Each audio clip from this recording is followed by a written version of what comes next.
Un placer estar en Jaque Mate, estoy a sus órdenes. Gracias, coronel. Permítame, por favor, tocar el tema de lo que ha salido hoy con la Oficina de la Organización de Naciones Unidas contra la Droga y el Delito, que informó que los países andinos reportan una proporción particularmente grande de trata de niños. Y lo que señalan es que en Bolivia y Perú se detectaron más víctimas infantiles que adultos, mientras que en Ecuador los menores representan poco menos de la mitad del total. Su punto de vista sobre este informe, tomando en cuenta que la policía tiene sus oficinas, el Ministerio de Gobierno y tienen un trabajo conjunto sobre este tema. Bien, en principio hay que decir que se ha recibido un documento por parte del Consejo Nacional contra la Trata y el Tráfico de Personas, que en todo caso representa esta falsa realidad. La policía boliviana trabaja en los tres ejes: en la prevención, en la protección y asistencia y en la persecución y sanción. Es decir, estos tres ejes engloban la labor que efectúa la División Trata y Tráfico de Personas, y lo hacemos, por ejemplo, en el campo de la prevención a través de talleres. Periódicamente estamos en los colegios. Es más, el 30 de julio, que es el Día Internacional contra la Trata y el Tráfico de Personas, hemos reunido por lo menos a 3.000 personas en el atrio de la Iglesia de San Francisco, lo hizo la capitana Coca, y allí hemos sensibilizado a la población. Y es importante cuando hablo de la sensibilización porque básicamente hay 5 pilares desde el punto de vista policial que permiten el combate a la trata y el tráfico de personas. El primero, indudablemente, es la generación de conciencia en la población, es decir, sensibilizar acerca de la existencia de este hecho. Los datos a los que hace referencia este informe hablan sobre todo de 1.700 adopciones ilegales en el país. Hay que recordar que informes anteriores de distintas entidades establecen básicamente en 21 millones de personas las que son traficadas a nivel mundial. 21 millones de personas que luego son utilizadas en temas de explotación sexual, explotación laboral, tráfico de órganos, etc. Entonces, cuando hablan de 1.700 personas que habrían sido adoptadas ilegalmente, tendríamos que en principio establecer las fuentes que dan esa información. Pues hemos logrado ver en días precedentes que en todo caso habían quejas por la alta burocracia que significa una adopción de personas. El segundo factor que la policía considera es el empoderamiento de sectores estratégicos, la amplificación de los sectores que nos ayudan al combate, fundamentalmente a través de las redes sociales, entidades como la prensa, con quien nosotros creemos hemos elaborado una excelente alianza estratégica que permite indudablemente empoderar estos sectores estratégicos. Luego, y no es porque yo sea policía, lo que tenemos que hacer es apoyar la labor policial. La policía ha generado una excelente red de comunicación interna primero y de comunicación internacional después. Es decir, tenemos grandes nexos con diversidad de países a los que en teoría son trasladados nuestros connacionales. Y es importante que destaquemos que básicamente los explotadores y explotados connacionales están en Brasil y en Argentina, donde hay efectivamente explotación laboral. Y eso nos lleva al cuarto punto, que es una respuesta transnacional. La policía está convencida que el hecho de formar equipos conjuntos entre diversos países va a facilitar la actividad policial. Y así sucede. Cuando tenemos algún tipo de denuncia o alguna investigación, inmediatamente coordinamos con los agregados fundamentalmente de Perú, de Argentina y de Brasil, que son de policías extranjeras, que nos permiten acceder a una información pronta y oportuna. Entonces, este pilar nos permite primero, estar orgullosos de la labor policial, pero además traducir en efectiva, en efectiva búsqueda de esto. Y por último, en lo que estamos plenamente convencidos es que se tienen que rastrear las finanzas, es decir, tiene que haber una investigación de los dineros, de los dividendos que produce este segundo negocio ilegal más rentable en el mundo. Y aquí, otra vez, voy a la alianza que ha logrado generar la policía boliviana a través de la Fuerza de Lucha contra el Crimen con la Unidad de Investigación Financiera. En días precedentes hemos tenido reunión con la doctora Teresa Morales y su equipo. Es más, estamos participando en un curso que precisamente está enfocado al rastreo de estas finanzas.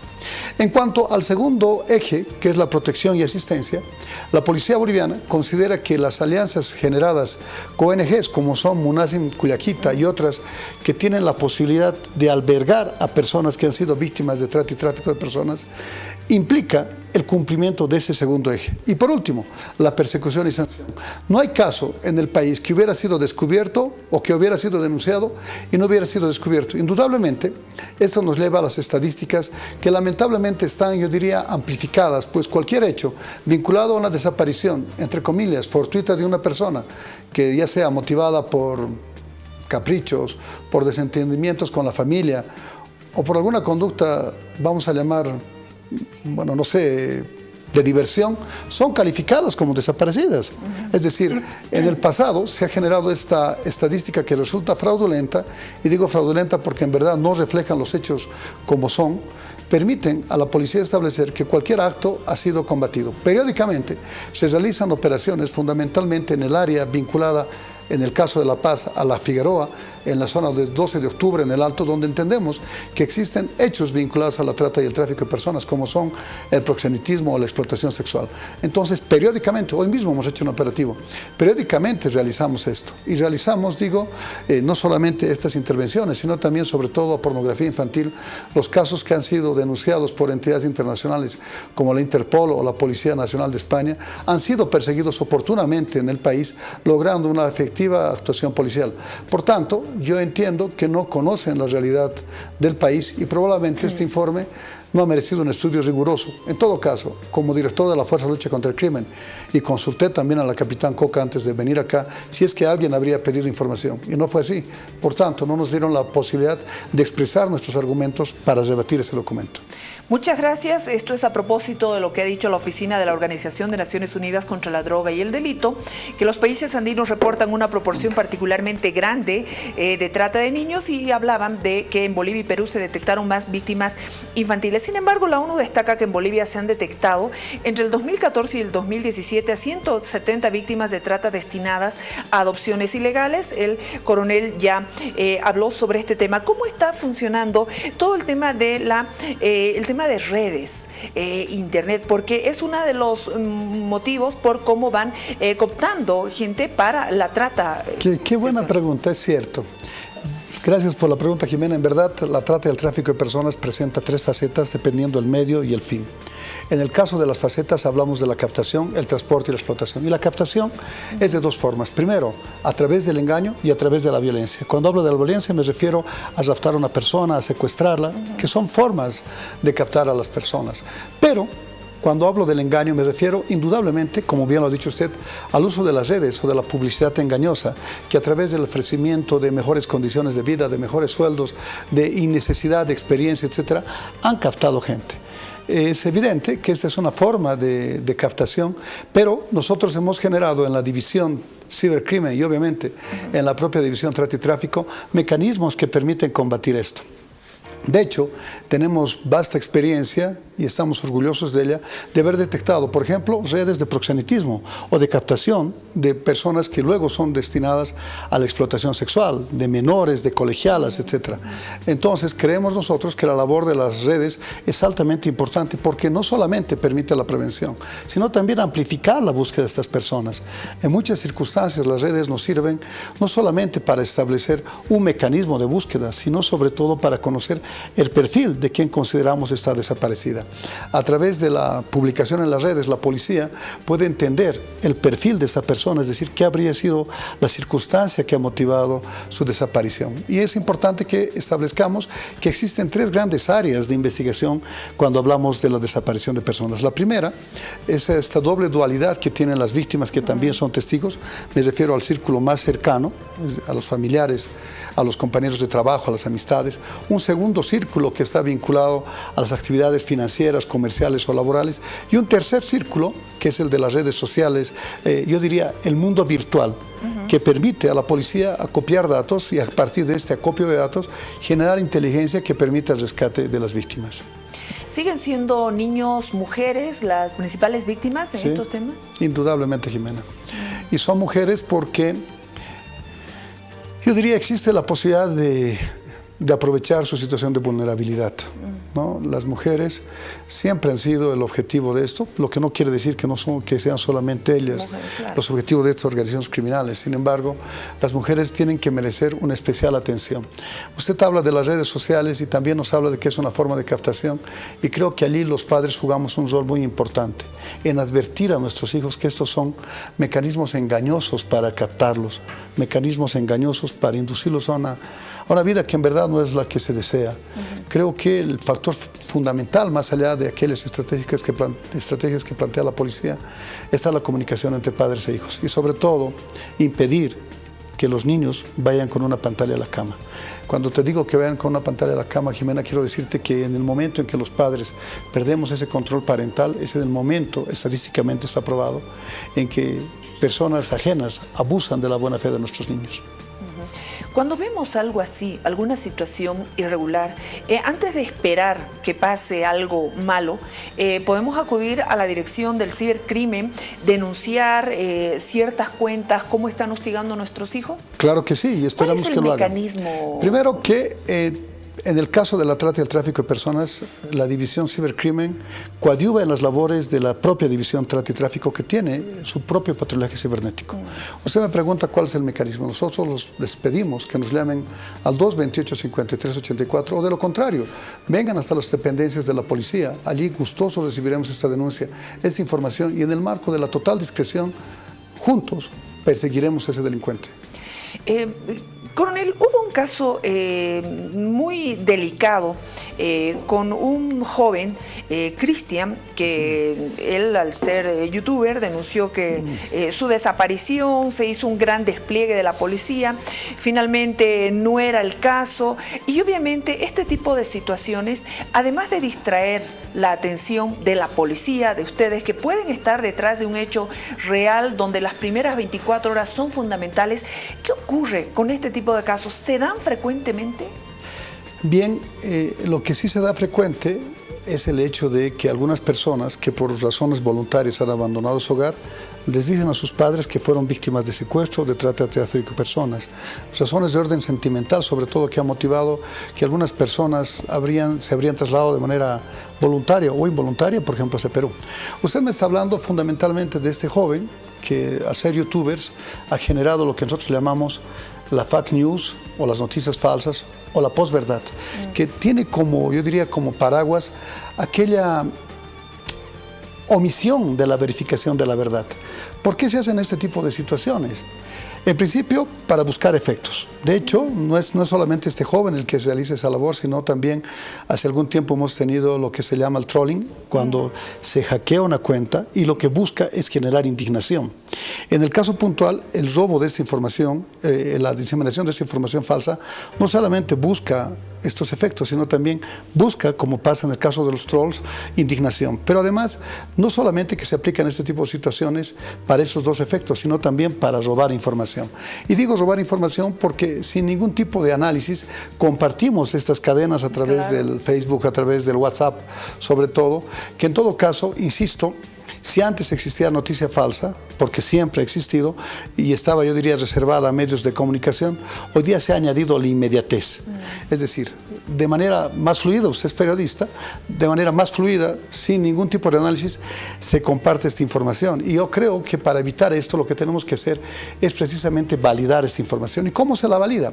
A través de lo que llamamos googlear, ¿no es cierto? Cuando una información es falsa, copiamos la parte que nos interesa y la colgamos en el Google y allí podemos ver si efectivamente esta es una información real o no. Luego, tenemos que desconfiar de aquellos avisos que no tienen firma.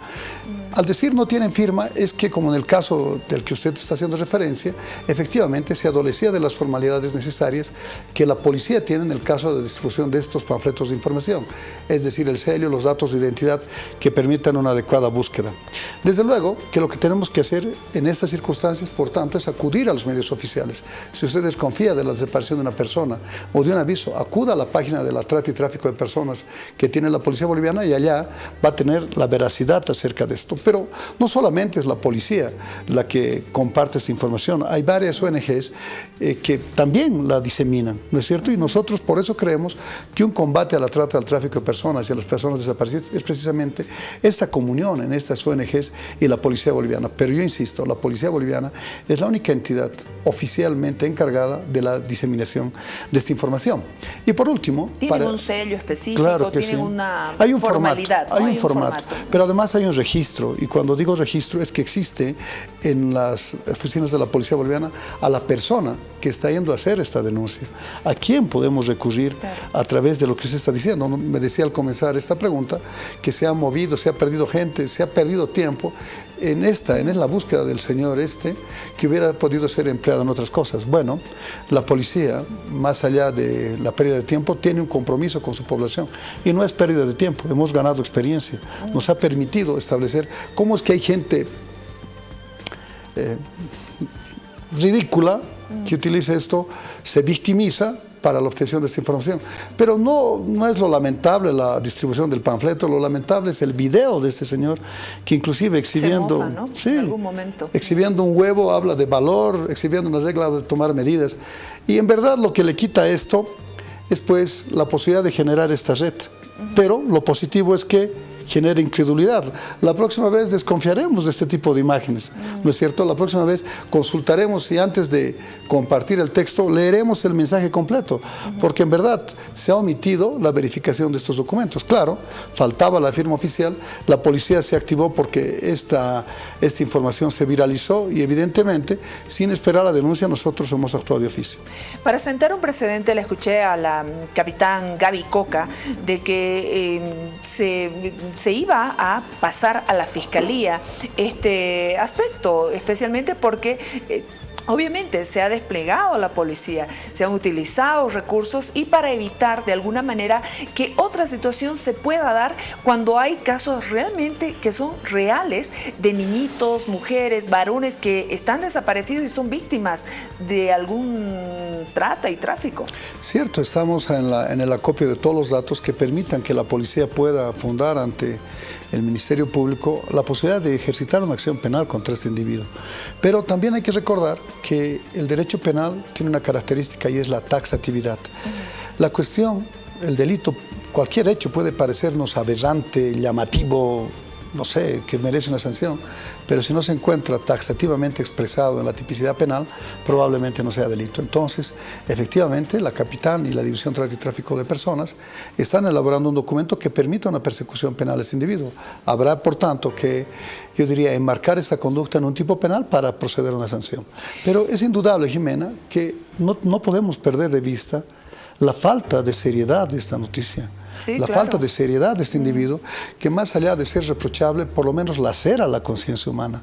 Desde mi punto de vista, el hecho de pretender convertirse en un hombre popular, lo que ha hecho en todo caso es generar el desprecio de toda la sociedad paceña, por lo menos. Sí, porque juegas con la solidaridad y la sensibilidad de la gente, ¿no? Correcto, correcto. Y al jugar con esta sensibilidad, con esta solidaridad, estás haciendo el cuento del lobo. Cuando en verdad suceda, no vamos a reaccionar de la misma manera. Coronel, al inicio del año, 3 feminicidios. Un último que tengo entendido hasta ahora no ha sido identificado, el cuerpo de una mujer. ¿Qué es lo que está ocurriendo? ¿Cuáles son los motivos, las causas para que se den estos casos de esta manera? ¿Qué es lo que está fallando en todo lo que es este sistema por el que tanto se ha luchado en ponerle orden, en manejar oficinas, preparar toda la gente, el equipo? ¿Qué es lo que está ocurriendo? Bueno, primero que hay que recurrir a dos tipos de estadísticas. A nivel nacional, el 52% de esta violencia feminicida, o lo que otras legislaciones llaman violencia íntima, en el caso del país es del 52%, en tanto que a nivel mundial es el 30% de hechos violentos producidos por la pareja o la expareja. Lo que engloba al feminicidio lo que se podría llamar como violencia íntima, del compañero íntimo, así le dice la doctrina a este tipo de hechos. Usted me pregunta por qué se producen aquello. Primero, que tenemos que entender que la mujer tiene los mismos derechos y las mismas obligaciones que el hombre. Y lo que tiene que hacer la dama es tener cero tolerancia a la violencia. Y al decir cero tolerancia a la violencia, usted no puede soportar ningún tipo de maltrato. Y tiene que hacer, es una denuncia, de manera inmediata. Si bien ustedes pueden conciliar ante la primera denuncia, nos permite generar un modus operandi, una estadística, y a usted le permite generar en el agresor la posibilidad de ser perseguido penalmente. Si no denuncia, estamos frente a una omisión muy importante, porque no es solamente el agresor y el agredido quienes conforman parte de este tipo de hechos, sino también un tercero. Por tanto, la policía entiende que hay un triángulo de la violencia: el agresor, el agredido o la agredida, pero también el testigo, la familia, la vecindad. que omite la denuncia. Entonces encubren aquel hecho y se normaliza, y al decir normaliza es que muchas damas consideran que la agresión es tolerable, es normal, y eso no es evidente. ¿Por qué hay violencia? Esa era la pregunta. Primero, nosotros entendemos que existen marcos de celotipia, es decir, la inseguridad que presenta el ser humano, en este caso el hombre, que encuentra en su pareja a una persona más preparada, a una persona que puede conseguir mejores oportunidades y por tanto le encierra, lo que nos lleva al segundo factor, que es el machismo caracterizado por el dominio. Tú eres mía y de nadie más. Entonces, esto se traduce fundamentalmente, y no son fenómenos aislados, en el encierro a las damas. Que es violencia psicológica, indudable. Violencia verbal. El feminicidio tiene todo un proceso. Sí. La violencia psicológica, como usted dice, verbal, la violencia física. Pero la mujer se cansa cuando va a denunciar. Denuncian que también hay burocracia o que les da temor porque tienen a toda una familia del agresor detrás de ella. Tienen miedo incluso ir a la policía, consideran que todavía está la mentalidad machista y patriarcal en la policía. Bueno, lo que sí es patriarcal es la mentalidad que tiene la cultura boliviana. Es radicalmente machista. Entonces, no solamente es que la policía transmite eso, sino la sociedad entera. Y cuando le digo normalizan, es que las mujeres, yo leí un reportaje hace algunos días en el periódico La Razón, decían que les pegaban lo normal. Entonces, ese pegar lo normal quiere decir que está internalizada una conducta que en todo caso no es aceptable, al contrario, es reprochable. Efectivamente, usted me dice que la justicia es tan lenta que las víctimas de este hecho se cansan. Entonces, aquí hay que hablar de las alianzas que se tienen que generar, primero tiene que haber un enfoque sistémico, no es que solamente una mujer puede recurrir a la policía, tiene que haber, como así lo dice la propia ley, un enfoque que permita su atención, su cuidado y desde luego su prevención. Si todos entendemos que somos parte de la lucha contra esa violencia, tendremos una alianza. Yo decía que la mujer tiene los mismos derechos y es que no es solamente necesario que le peguen. Tenemos derecho a la tranquilidad, tenemos derecho a la paz, ese es un derecho, no es necesario llegar a la violencia. El hecho de tener esos derechos y que se los estén vulnerando, desde ya nos coloca en una especie de riesgo. Y cuando le digo que es una especie de riesgo, hay que entender, usted me decía que el feminicidio es lo que se ve y que hay cosas escondidas, y es verdad, hay que entender que hay un ciclo de violencia que está caracterizado fundamentalmente por periodos de tensión. Y la tensión se caracteriza en lo que usted llama la violencia psicológica, las agresiones, que vienen de uno y de otro lado. Luego esta desencadena en un periodo que se llama de explotación y es donde ya se da la agresión física. ¿No es cierto? Todavía no estamos llegando al feminicidio. Después viene un proceso de reconciliación y por último de luna de miel. Al decir reconciliación de luna de miel es que esa denuncia ya no se ha dado, se han vuelto yo diría, a estrechar estos vínculos, pero cuando le hablo de un ciclo es que los periodos volverá. O sea, la violencia va a seguir existiendo, los periodos van a ser cada vez más cortos, es decir, la luna de miel cada vez va a ser menos duradera y va a desencadenar lamentablemente en estos hechos que efectivamente son caracterizados por el ejercicio de la violencia en muchas circunstancias desmedida. Y al decir desmedida, Jimena, quiero contarle que la estadística acredita que no solamente este feminicida se satisface quitándole la vida a quien considera la causante de su dolor. Es un crimen de odio, por tanto. Sí, claro, cada vez son más atroces, ¿no? Correcto. Y al decir atroz es que no solamente se encaraman en quitarle la vida, sino fundamentalmente luego de quitarle la vida la mutilan, la queman. O sea, aún siguen teniendo... Incluso antes, ¿no? Las torturas sí, y todo. Claro que sí. O sea, no es que termina matándola. La pregunta es ¿qué es lo que hacemos? Entonces tenemos que identificar los factores de riesgo. ¿Y cómo los identificamos si es que no existe denuncia? Las mujeres que son víctimas de estos hechos tienen que denunciar. ¿Qué nos permite? Insisto, establecer, entre comillas, un modus operandi, una georreferenciación, prestar atención a ese extremo. Y ojalá que todos juntos en este enfoque sistémico podamos comprender que cualquiera de nuestros seres queridos puede ser víctima de la violencia. ¿Cuándo es, desde mi visión, que indudablemente es sesgada, cuándo es que uno comprende que la violencia no es positiva fundamentalmente contra la mujer? Cuando uno tiene una hija. Cuando uno tiene una hija que es la razón de su vida, quisiera que la traten bien, que la traten con cariño, que no toleraría como padre ningún acto de violencia. Entonces, quien no ha logrado tener esa virtud, esa cualidad, y lamentablemente no ha comprendido que también su hija pudiera ser víctima de este hecho, lamentablemente estamos, yo diría, frente a un potencial feminicida. Y desde luego, como somos seres humanos, podemos ser rehabilitados. Entonces, después de la denuncia, llegar a una conciliación y por último, buscar la rehabilitación del ser humano, porque el amor es así, se puede volver a amar, se puede disculpar las cosas, pero sin denuncia, lo que estamos generando es impunidad.